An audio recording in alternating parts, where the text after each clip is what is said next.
Hello you guys, what's up? How are you all? It's been a few days since I uploaded a video, but I am back today. I wanted to share with you guys my pregnancy story, pretty much walk you guys through the 9-10ish months that I was pregnant, expecting, all of that. To say the least, it was pretty rough, and I'm gonna go in detail in this video and really kind of like just bring you into the experience with me, but I hope you guys know and understand that it's definitely not to complain. It's definitely not to be like, oh my gosh, just feel bad for me. Like, none of that at all. It's really what I went through the past few months, the hardships, and I wanted to be open and real with you guys and keep you posted and let you know that like some people will go through an insane experience, some people will not, you know, and that's just how life works basically. Let's get started. I hope you guys enjoy this. It's gonna be a little bit of a long one, so get yourself snacks because I'm speaking like forever in this video, so let's get started. So I do have my makeup here. I have some new items and just items that I've been loving, so I wanted to just test them out with you guys. I have my notes here. I brainstormed with my sister, went through the full 9 months of my pregnancy with her, and we brainstormed together basically. She did tell me, she's like, just make sure you actually go in depth and really explain how you felt and everything. And I'm like, of course not. She's like, because you're making it sound at the moment like I'm jotting everything down at that time. She was like, you're making it sound like you just fell asleep and woke up. I'm like, honestly, it kind of feels that way. But when you're going through the whole pregnancy, it's definitely not that way. So let's get started. I already have my brows filled in and I will have everything that I'm using linked down below. I'm not going to speak about it necessarily as I go. Okay, so we're going to go way back to August 2022. It was a month after I got married. And I would say around that time, my sister actually gave me a call and she was like, hey, I have some news to share with you. And I was like, are you pregnant? And she's like, yeah. And I'm like, I'm so happy for her because she has a daughter who's at the moment 2 years old. She got pregnant again a few months after that, but did have a miscarriage. And even with her first daughter, she had an emergency C-section. She let me say this, so I'm not just saying random information without her permission. But she definitely, I feel like she's been through a lot with her pregnancies in general. So when she told me that she was pregnant for the second time, technically her third time, but she lost the second kid, I was really just so happy for her. And she was like, yeah, I'm due April 10th. I downloaded this app. It kind of just gives you like tips and tricks about pregnancy. A few days after that, I actually did miss my period and I was like, let me see. You know what I'm saying? Let me see if I am. I went to get a pregnancy test. My husband was in synagogue at the time. It was just a random day during the week. And I checked. So I was like, imagine it's a yes, but I'm like, I just don't see it really. So I checked, I waited the 2-3 minutes that it said you needed to wait, and it said pregnant. And I was like, what in the world? I was so taken back, so thankful to God for giving me like just such a miracle, you know? I feel like getting married and having a child is something that I wanted for a very long time. I feel like I've been praying for this for a number of years, probably 10+ years. So it definitely wasn't something that came, you know, in a blink of an eye at all. To find my husband was a journey of its own, you know? So the first person I actually called was my sister.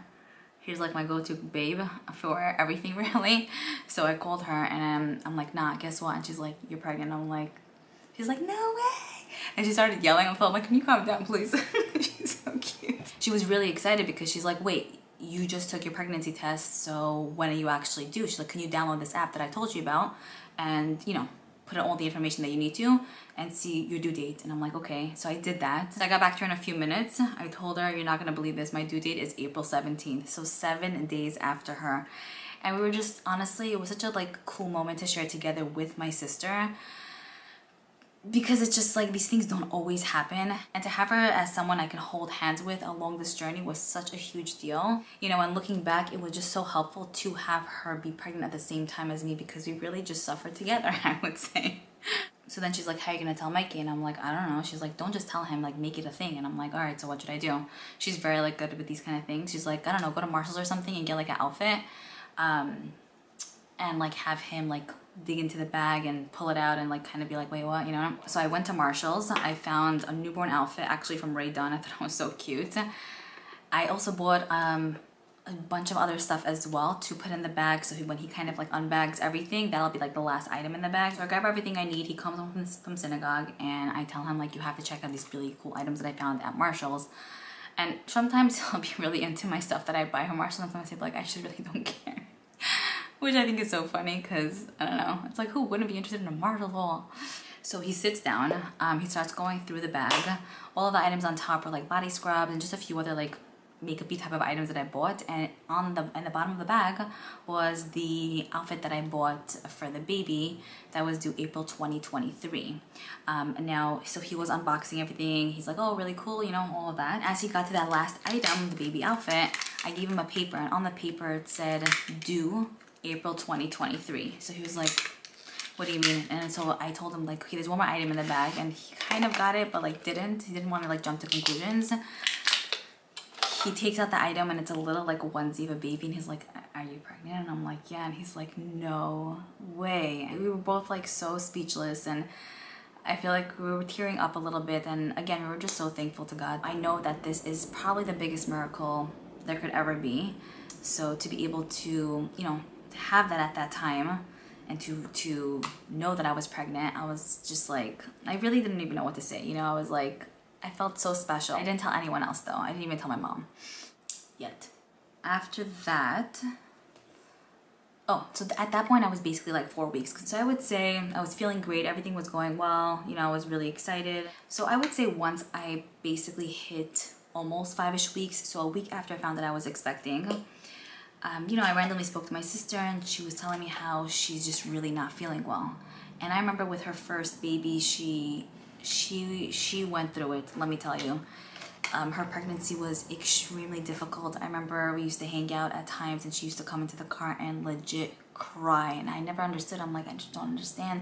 Obviously I try to be as helpful as possible, but when you just don't know what to do, you just don't know what to do. And obviously I was trying to be sympathetic and be there for her in every way, and it was so hard to see her that way, you know. So I kind of had an idea of what pregnancy could be, but I know it's very different for everyone, so I didn't know if that was going to be, you know, the case for me necessarily.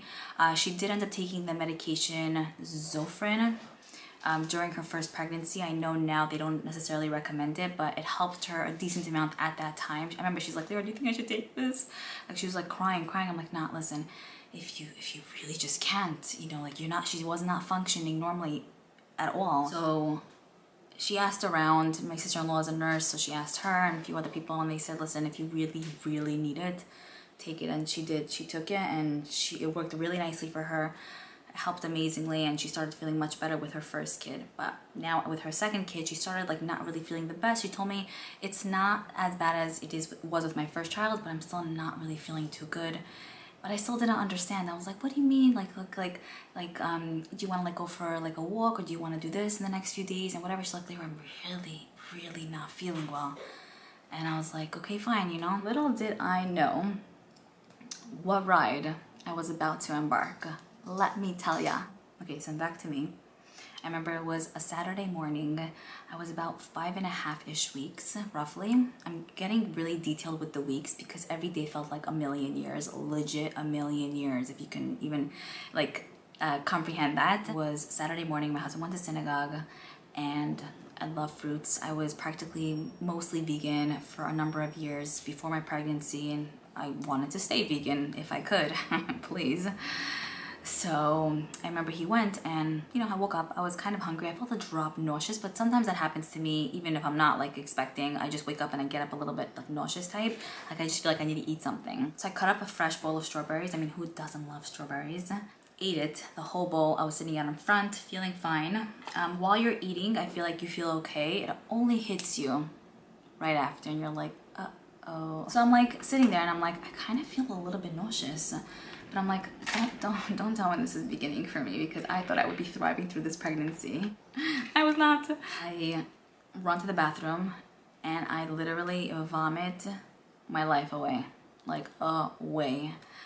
A little bit after that, Mikey comes home from shul, and I was like, you're not gonna believe it, I literally threw up my existence right now. And he's like, no way. And I'm like, yeah, I really just hope that this is not gonna be a thing for me, you know? I know my sister and I, whoa, that is dark. We'll blend it out. I know my sister and I are very similar when it comes to the way we feel typically. Like if she gets sick, let's say If she's on a plane, that's my type too. Like I'll get sick too. Generally, my whole family, we're very we're very motion sickness. Like we have motion sickness basically. So we get seasick, we get plane sick, car sick, train sick, bus sick, the whole 9 yards. Like it's a very normal thing. Okay, so basically after that day, after my first vomit session, I pretty much felt immediate symptoms. And it literally hits you like, what did my sister say? She worded it nicely. Like a brick wall. Like it literally just hits you like a brick wall. So first symptom that I noticed was I was having insane headaches. The best way I would be able to describe the type of, I guess, morning sickness, or really, I'll be honest, it's a whole day sickness. It's not morning sickness. It's not just in the morning, at least for me or my sister. It was the whole day. So it should be called whole day sickness for the most part. The best way I would be able to describe it is if you do get motion sickness, it's that times 10. So just think about it. If you don't get motion sickness, just think of your sickest day of your life, and that's pretty much what it is. First thing I noticed was I was having insane headaches, where even like I couldn't even watch an actual show to let time go. It was just so severe that I literally just felt like I needed to close my eyes and try to go to sleep to let the time pass, because it was really like, imagine like it's a headache that lasts the whole day, but then the next day and then the next day and then the next day, and it's like you almost can feel a bit helpless and hopeless in a way, you know? The nausea was absolutely through the roof. The only time I didn't feel nauseous was when I ate something. So it's like, okay, oh my gosh, I'm so hungry, so I ate something, whether it's toasted bread. I try not to eat too poorly with this pregnancy, because, you know, even in general, when you do eat poorly, you know, you probably don't feel the best. So again, trying to kind of stick on that vegan bandwagon, you know, toasted bread with maybe more fruits, some vegetables. Every single time I ate anything, felt amazing. I felt like I was fueling my body. 10 minutes later, I was standing in the bathroom. My best friend, the first trimester, or even going into the second trimester, was legit in the toilet. I probably could have set my station there to go to sleep, like near the bathroom, because it was happening way too often. And I mean, if you think about it, how much times does a person eat in a day? A few times. But to know that you're always running to the bathroom right after, it's a very like, it definitely takes a toll on you. It's so exhausting as well. For example, water was the death of me. Oh my goodness, you cannot drink. I could not drink water for the life of mine. The second I drank, like, you know, even like a sip of water, again, to the bathroom, it was just like, but it's water. But water was the worst. The main thing I found that really worked for me a little bit were pretzels in the beginning. Even after some time, the pretzels kind of got gross to me, so I was nauseous from that as well. Seltzer was not working out for me, but I did try to stick to really dry foods, because I noticed throughout time, especially when I ate fruits, that was like the biggest thing for me. That was when I ran to the bathroom the fastest, because I noticed that because it's like a fruit is more of a wetter consistency type of food, it just didn't do well. It didn't sit well with my stomach. But just like, you know, when one is sick, you know, you try to eat toasted bread so it can kind of soak up everything on the inside, is what I think it does. Toasted bread, pretzels, crackers, those kind of things helped, but I got sick of that really quickly, because that was pretty much the only things I ate, and it's not like I was dying to eat those stuff. I ate it because I kind of had to. So I was trying to kind of switch things up every time. Like, okay, I was over toasted bread, then I went to those crackers that all the pregnant women eat. I ate those, got grossed out after a few days. I really just wanted to eat a meal and not feel like I would throw up, because I was so hungry. But I was vomiting non-stop, and I just didn't know what to do with myself. And then in addition to that, the headaches, really like headaches, and then vomiting, and then to top all of this off, my sense of smell heightened to such an extreme that I needed to walk around the house with a mask, double layer. And there were times that I couldn't even come home because I felt like my house just smelled like wood. Yes, it's like, what? But yeah, like you start smelling things that like, who knew this was a smell? So, you know, obviously I have wood pieces in the house. Like I have a kitchen island that's made out of wood, basically. I mean, the furniture behind me is made out of wood. The table, things are made out of wood in the house.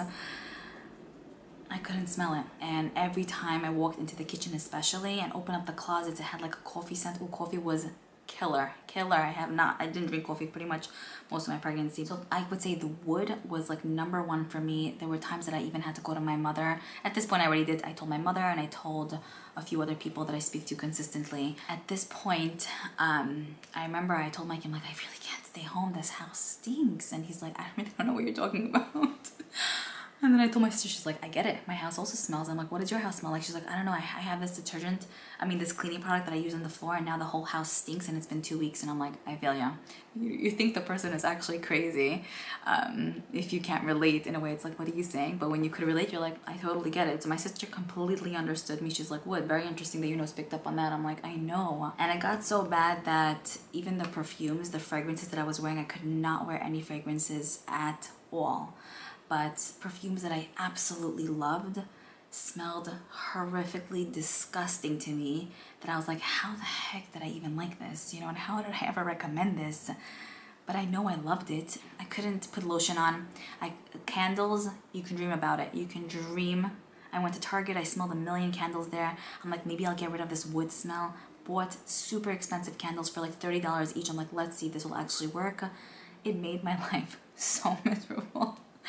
And it was just candles. It made the house smell like wood and nasty candles, but the candles smelled good because I thought it smelled good. And then when I lit it, I'm like, ew. I remember I was in a little bit of like a sad place because obviously I was so thankful to be pregnant and be able to bring, life into this world. But at the same time, I was going through the ringer. At this point, it was already like past the 5th week, 6th week, 7th-ish week. I was like, it's already 2 weeks of this. And I didn't really want to take medication until the 10th week because that's basically when the baby's fully developed. Before that, it can kind of be a little bit risky, and I just didn't want to take, the chance. So I did a ton of research. I went online and I saw that a lot of people recommend drinking lemon water, just straight up lemon water. So I did that. I was good for maybe like 20 minutes. I'm like, okay, not too bad. And then back to normal after that. I remember Mikey and I went to Target to kind of check out what they had there. And at this point, it was really like September-ish time, beginning of September. And like all the fall stuff were coming out, and I got so nauseous from everything. I couldn't look at the fall stuff. Every time I looked at these things, I was like gagging. I'm like, I can't be around anything. Like, I was not myself. And that's basically the main reason why I couldn't even make videos. I didn't want to just disappear randomly. I remember I even told Mikey, I'm like, if somebody would offer me $1 million now and be like, hey, just make one more YouTube video, I'd be like, I told him, I would be like, I just can't. Like, that was me, like the whole like first trimester, like that was me, because I didn't know what to do with myself. I never felt this way. And to know that the next day is going to be the same thing, you're just like, how am I going to survive almost? You know what I mean? And I still try to be positive about the whole thing, obviously. My stomach was not really showing, so it almost just felt like you were just sick, and it just was because you were just sick, not because you're growing a human in you. Okay, also ginger. A lot of people recommend ginger. Did zip zilch nada for me. I did also buy those bracelets that kind of help with nausea, that like has like a little bolly and you put it here. It's good if you have like seasickness, motion sickness in general, but that did not help me like at all. I was like, okay, please, nothing. And I'm like, at that point, I was like, you know what? I just don't feel like anything is gonna help me out. I'm that kind of person who just like, if I'm sick, I'm like going all the way with it. You know what I mean? I also wasn't really able to do anything. Even going to Targets just seemed like a whole ordeal for me. So I was most of the time pretty much home, suffering in bed, trying to go to sleep, but that wasn't happening. I was starvation. Okay, so then at this point, I was maybe like 8 weeks, roughly. And I remember I went to the OBGYN. They have a number of doctors and midwives on, well, they only have 2 midwives.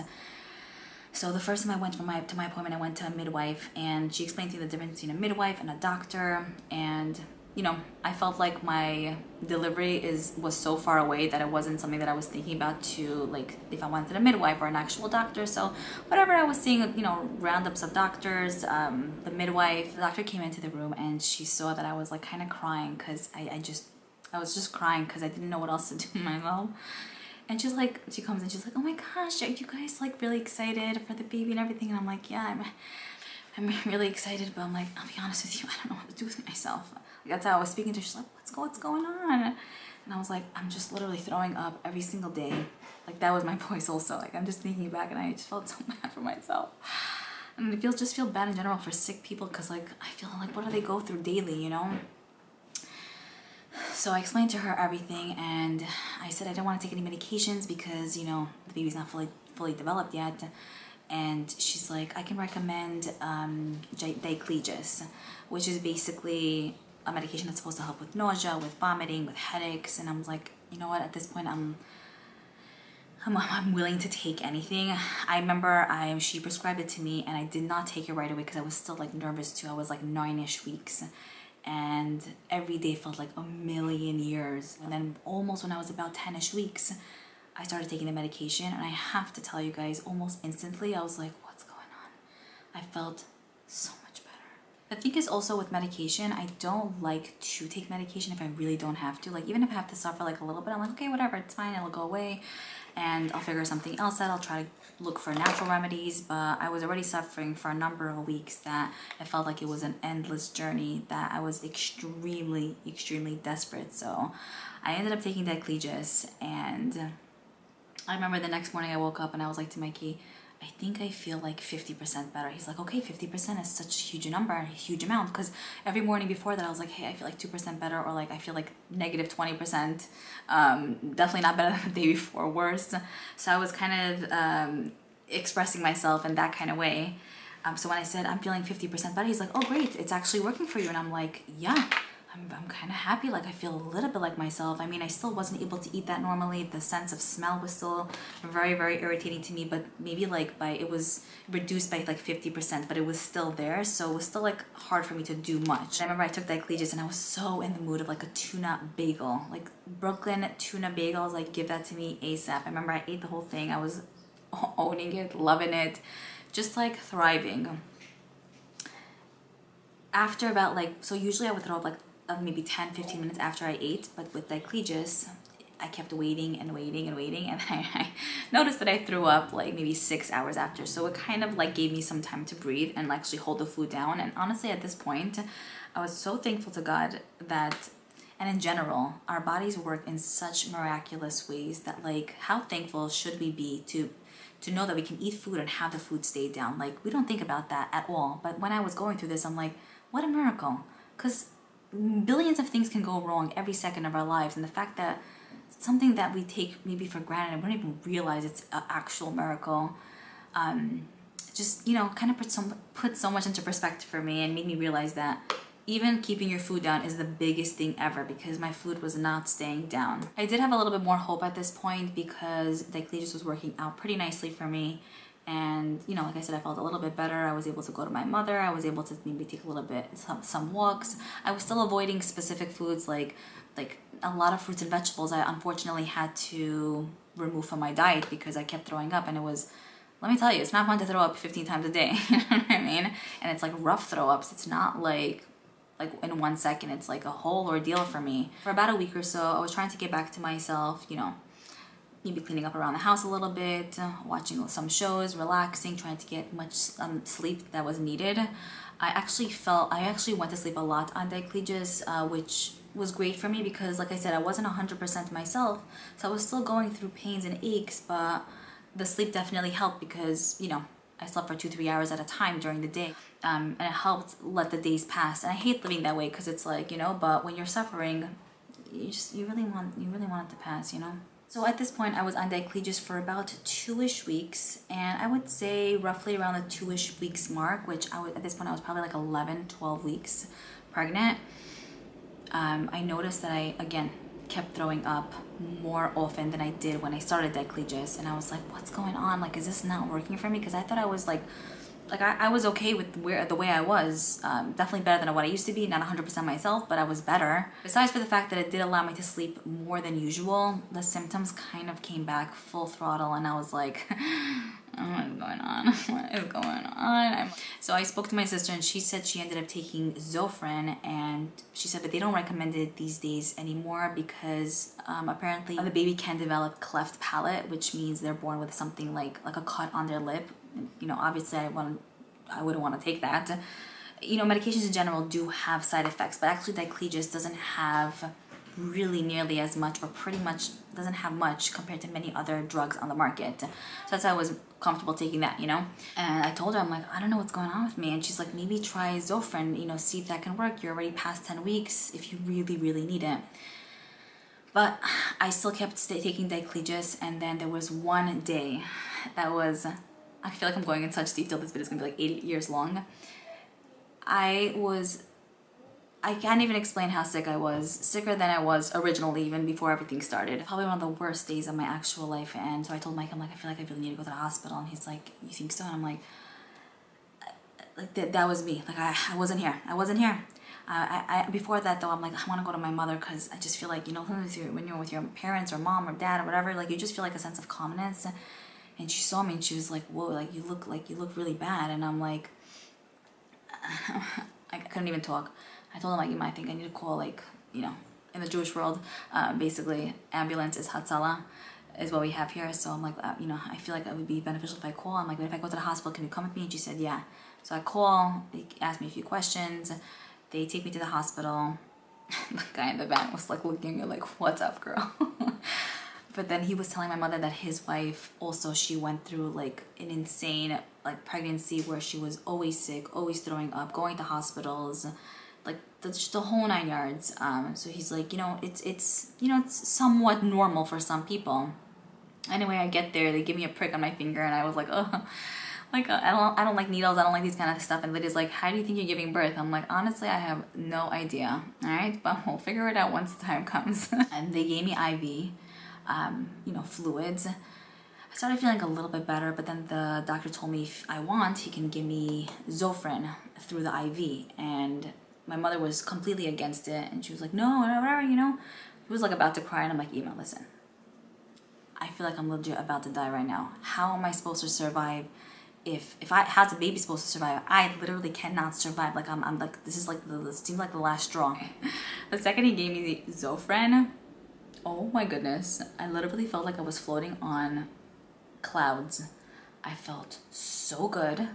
I felt like myself. I just felt regular. I felt so thankful and extremely happy. I was there overnight. I felt much better. The doctor told me he's gonna give me Zofran in like pill form. Again, I didn't want to take this, but at this point I was already past 10 weeks, and I'm like, you know, if it can help me, hopefully nothing will go wrong. I was very hesitant, but I felt like if I wasn't gonna take that, I really probably wouldn't be in this world. That's how extreme it was, I have to say. I ended up going to the pharmacy to get my prescription. The doctor told me I have to take it at a specific time every single day. I did that. My mother was very upset about this. I'm like, yeah, listen, she's just so cute sometimes. After taking Zofran for maybe like 4-ish days, all the symptoms came back. It wasn't helping for life. I remember I told Mikey, I'm like, we need to go to the OBGYN, and I have to see if they can prescribe something else to me, because I can't continue. I can't survive this way. I really can't. So we went, and she prescribed Bongesta to me. Bongesta is basically diclegis, but 4 times the dosage.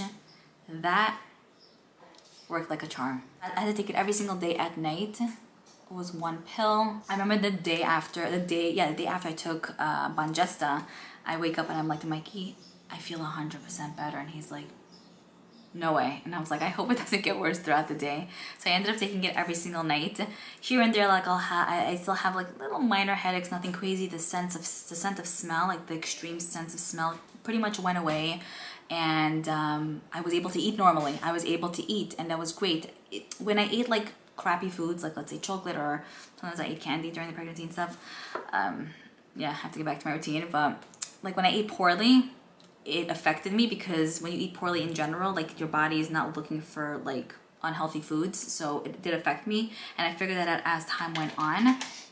But you know, when I ate like fruits and vegetables, I was able to eat that again, salads, toasted bread, just like healthier foods. I felt fine, and it felt so good. I do have here in my notes, my sister wanted me to add that I remember during the first trimester, we were both like literal couch potatoes. There were times that I used to go to her house, and we used to just sit on the couch and basically be sick together. And I feel like both of our husbands were like, what's up? Not in a way where it's like, what's wrong with you? But it's like these people are so funny.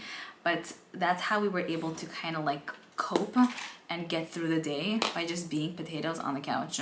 During the second trimester, you know, my stomach was obviously getting bigger, and it kind of felt a little bit more like real. I started eating normally compared to my first trimester, and I feel like for some reason, I don't feel like I overate, and I don't think that I ate super crappy here and there, like I had a chocolate or candy or whatever, but I gained an insane amount of weight. Every time I used to go to the doctor, it was like plus 10 pounds. I'm like, I just don't understand, like 10 pounds every time. I started off the pregnancy weighing 120, 125, 130, between 120 and 130, I would say. At the end of my pregnancy, I was 195, and I'm 4'11". So if you do the math, it's kind of, it's, you know, it's a lot, I feel. And I have a very like heavy body type to begin with, so I wasn't that surprised, but I didn't expect to be that weight, I guess. I did try to go on walks during the second trimester. It definitely started getting easier as the weeks went on. I would say mid-second trimester, I just stopped taking Monjesta. I didn't feel like I necessarily needed it. So we didn't actually want to find out the gender of the baby. Mikey did not want to find out, and I was like really wanting to. So we didn't. My sister did find out. She was having a girl. She had a girl already. And for me, for some reason, throughout my whole pregnancy, I just felt like I was having a boy. I don't know why. Like I felt like I was just having a boy, and I'm not always right about everything, but with this, I'm like 99.9% sure. Like I just felt it in my soul. Everyone around me, everyone besides from maybe my mother and my brother, was saying, "Girl, you're having a girl, girl, girl, girl." And in my head, I'm like, yeah, I hear you, but I don't think so, you know? And I'm like, we'll see. I did line my lower lash line, tight line, and upper lash line. By the way, this blush by Benefit Shelley is my existence of life. Anyway, so Emma, she is always right with everything. She knows stuff, you know what I mean? And like everything she says comes true. What is that called again? So I saw her a few times throughout my pregnancy, but even before I saw her, she was one of the people I did mention that I was pregnant to, maybe 10-ish weeks, 9-ish weeks pregnant, and she's like, oh my gosh, I totally had a dream that you were pregnant. I was like, what? This woman is always right with everything. So she's like, yeah, I had a dream that you had, that you were pregnant, but you were also holding a baby girl. And I'm like, oh, my sister's pregnant too. And she's like, that's the baby girl. And I'm like, my sister is having a baby girl. And she was like, asked her, I'm like, what do you think I'm having? She's like, you're having a boy. And I'm like, how are you so sure? She's like, you're having a boy. So that made me feel like, okay, I'm for sure having a boy now, because this woman is never wrong for the life of hers, which I think is so amazing. Like, she should do this for a job, because she would be a millionaire, let me tell you. Yeah, so everyone around me was telling me, you're having a girl, you're having a girl. And I'll be honest with you, I am never the kind of person to say it a million times to one person, like, oh my gosh, you're having a girl. It gets to be kind of annoying, you know? And I've had people like family members, not immediate family, but family members constantly mentioning, they're always looking at my stomach, you're having a girl. And I'm thinking like, but who cares anymore? Like, how many times are you saying the same thing to me already, you know? And like, I even had this family member, as I got bigger, she was like, after I gave birth, she's like, you know, I thought you were for sure having a girl because you look like a box. And I'm thinking like, what are you saying? And then I'm not the kind of person to say that to someone, so I'm like, yeah. And then in my head, I'm like, what? Who talks like that? You know what I mean? It was just kind of like, so I feel like it's okay to kind of say, oh, I think you're having a girl, or I think you're having a boy, but one time is enough. So at this point also, I was actually making videos. I stopped for like 2-3 months because I was sick, and then I came back, and then I stopped again for like 6 months because that's when I was getting overly huge, and the type where it was like extremely hard to bend down. It was very hard for me to breathe. I even spoke on Instagram stories randomly here and there, and a number of you guys were like, are you pregnant? It was like kind of obvious, because every time I spoke, even when I sent my mother voice notes, she's like, do you realize how heavy you're breathing? I'm like, actually no. Like, but then I heard the message, I'm like, whoa, it feels like I just ran 80 miles. So it was like the third trimester, I feel like it was harder physically. It wasn't hard, like you don't really get sick and stuff. I didn't really get sick and stuff, but it was physically very hard for me to move around. Bending down took me 10 minutes to pick up something from the floor. I had to do it in such a like whatever kind of way. One more thing I do remember also with a third trimester is that I used to burp a lot. And it was interesting because I used to eat, let's say, a bagel of some sort during like the morning hours, and I would still burp that bagel like during the evening hours, which I thought was so interesting. I also did start drinking coffee like sparingly throughout the third trimester. So not every single day, but here and there. I wasn't really craving it as much. as I thought I would. Generally, I'm not a massive coffee girl to begin with, but third trimester, I was able to down it, and here and there, like I would just have like an iced coffee of some sort. And it was interesting because the baby used to move so much when I drank iced coffee. Like within like 2-3 minutes, like you saw like major movement. It was so cool and cute, and it's like, is there a real person in me? Like, what? I will also add, it was very, very hard to wipe after you use the bathroom, because, you know, to turn, like it was difficult. I also noticed that all of my hair grew back all over my body, as if I did not do my 6 sessions of laser treatment. So I did laser treatment a few months before I got married, before I actually even met Mikey, because I was, you know, I had a lot of hair. I had a lot of hair in some places, or all over pretty much. So I did laser, and I was so excited about it because, you know, hair wasn't really growing anymore, and it was great not to shave. But I will tell you, during this pregnancy, it was as if I did not do anything. So if you're planning on getting pregnant, if you're more on the hairier side, or you do grow hair generally, even if you're not that hairy, have in mind that it might actually grow back as if you never did any laser treatments at all. I also grew a lot of different skin tags on my neck. I would say at least 4 or 5. I got them removed after I gave birth, a few weeks after I gave birth, but I had a bunch on my neck. I also noticed that I had to clean my nose every single day. Like, there were just boogers in my nose every day, and I checked to see if it was a symptom, and a lot of women go through that too. Sleeping was pretty difficult. It took me forever to move from side to side. I got the pregnancy pillow. That helped, yeah, a decent amount, I would say. I slept mostly on my right side. It was just the most comfortable for me. The next thing I had to mention was muscle spasms. That's what it's called, yeah.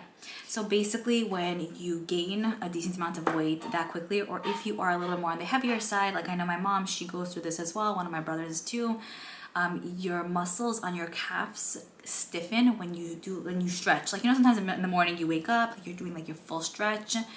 No one thinks anything of it, but when you do that stretch, when you're pregnant, especially when you're later on, like you're further along, your muscles stiffen in a way where it almost feels like it's paralyzed, and you cannot move your foot. Like, your calf is like, you can't move. It is so painful. I cannot express it enough. I didn't go through many of these muscle spasms, but it happened to me twice during my pregnancy, and let me tell you, I would never wish it on anyone. If you've never experienced it, what a blessing, but if you did, you know exactly what I'm talking about. I think that's roughly pretty much it when it comes to the 3rd trimester, for the most part. I hope I didn't forget anything. We'll say about 2-ish or 3-ish weeks before I gave birth, you know, I was going to the doctor often, and I didn't feel like I had a connection with any doctor necessarily, but I knew that the first time I came in, when I was maybe like a few weeks along, I went to a midwife, and I really, really liked her. Her so nice, experienced, like you feel comfortable in her presence, you know, and you don't meet a lot of those kind of people. I really, really liked her, but throughout my pregnancy, for some reason, whenever I made any appointments, I never got her. Like, I guess the timing that I made my appointment, like, she just wasn't there at those specific times. So when it got closer to actually giving birth, when, you know, when things got a bit real, I started to freak out just a little bit. I remember I was in the car, and I was talking to Mikey and my sister, and I'm like, I just feel like I'm not prepared. I'm giving birth, I'm doing the next 2 weeks. It was around Passover. I actually ended up giving birth the Monday after Passover. My sister gave birth on Passover, her second time. Her first daughter was born on Passover, and the second one. And I just felt basically very unprepared. So I remember I told Mikey, I'm like, I'm going to try to make an appointment with this lady, with this midwife. I told her, I'm like, you know, I would really love for you to be by my birth. I've mentioned that to one other doctor, and the other doctor was like, I don't know, she was kind of giving me like attitude, like, I just don't know if I'm going to be there, and like, you can't count on me and whatever. And I'm thinking like, okay, like, fine, I guess. And I kept asking her and whatever, and she was like, you can't count on me. And I'm like, okay, fine, forget this lady. I was hoping that the midwife would be available for me, and I also just didn't know how it would work because she's a religious Jewish woman, and I didn't know if I was going to give birth on Passover. It ended up being after, but I didn't know if I was going to give birth on Passover or on Saturday, which is Sabbath, which I just don't know if they would come because you're not allowed to drive on Sabbath as a religious Orthodox woman. So I just didn't know. I mean, unless you're in an emergency situation, you have to go to the hospital, whatever the case is. But some people don't want to do that because they'd rather stay with their family, or they're just not wanting to work on a Saturday. I went to my appointment with the midwife. I told her that I'm due soon on the 17th of April. And I asked her, like, do you think you can be there? You know, the whole 9 yards, back and forth, back and forth. And she was like, yeah, the first night of Passover and the second night of Passover, if you do end up giving birth, I probably won't be able to be there won't be able to be there, yeah. But if it's after, here's my personal number, which I felt so special because you want to get their number. You want to get a doctor or midwife's number because then you have like you're just literally like you have like you're able to contact them yourself. You don't have to go through the doctor's office to get their contact, to do this, to run here, to do that. Like, you know what I mean? I was so thankful. I feel like God really put her into my lap. And she wasn't like occupied or like busy or had other like births she was, you know, doing. She told me she gave birth to about 83 babies so far. So I'm like, oh, that's really cool, you know. But I will also say the doctor before her, I mentioned when I was talking to her and I was telling her how like, you know, I would really want you to, if you can be the doctor to give birth to my kid. She was like, oh, I'm not sure, like whatever. She told me, she's like, have you considered birthing classes or hypnobirthing classes? And I was like, no, not really. I didn't look at any videos on how to give birth. I didn't really do much research, and I'll be honest, I'm happy that I didn't, because if I would have seen what birth really was, I probably would have, who knows?